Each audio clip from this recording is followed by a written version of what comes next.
Hello everyone, I'm Jeff Greenewalt. Happy St. Patrick's Day 2025. Now for the last several St. Patrick's Days, I've published a video about my rendition of a song from the Irish who fought in the U.S. Army during the American Civil War. So I thought, well, why be any different this year? And I picked the camp song of the Chicago Irish Brigade. Now, when most of us history nerds think about the Irish Brigade, we think about the famous Irish Brigade in the Army of the Potomac that fought here at the Battle of Gettysburg in the wheat field, and we think of Michael Corcoran and Thomas Francis Maher. That's not this Irish Brigade. This Irish Brigade was known as the Western Irish Brigade, Mulligan's Irish Brigade after its founder, and the Chicago Irish Brigade that it's referred to in this song. And it wasn't really a brigade, it was actually just a single regiment, the 23rd Illinois. And in 1861, this man, James Mulligan, decided to raise a regiment. And they were mustered in Chicago in June of 61, and they marched off to fight in Missouri. But things didn't go very well down in Missouri.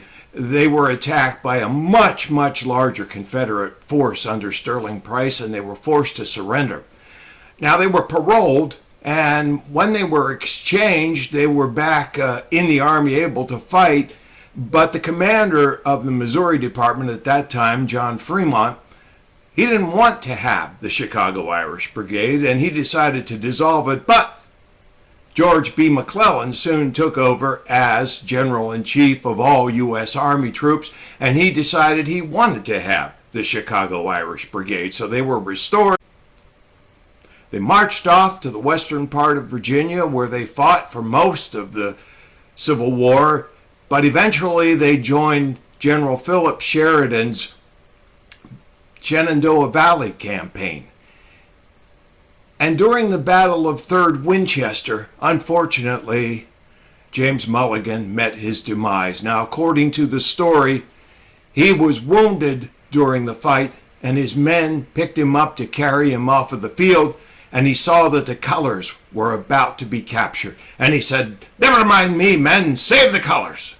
And so his men put him down, saved the colors, and he became a Confederate prisoner and died shortly thereafter. Well, the Chicago Irish Brigade then did come east during the siege of Petersburg, and they were present when Lee surrendered to Grant at Appomattox Courthouse. In July of 1865, the U.S. Army mustered out the members of the Chicago Irish Brigade.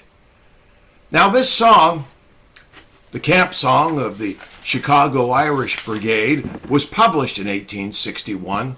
It's listed as having words by P.T. Hayde, Esquire, and music by Captain William C. Hughes.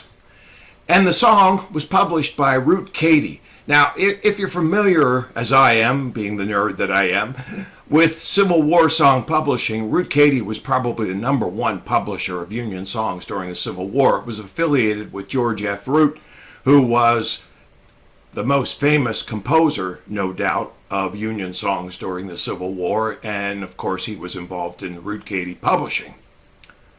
So I hope you enjoy my rendition of the camp song of the Chicago Irish Brigade.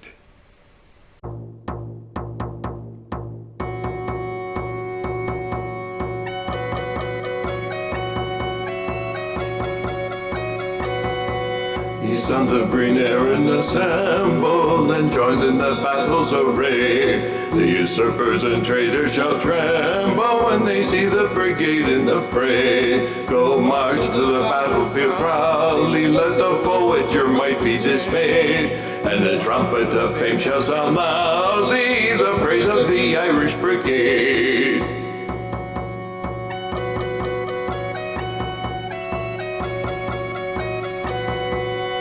Old Grandad looks over the ocean and hears the fierce bugle of Mars. And the strength of her heart's high devotion is crowned by the stripes and the stars. And she raises her voice loud as thunder, that voice that was always obeyed. Crying boys, cut the rebels asunder with the swords of the Irish Brigade.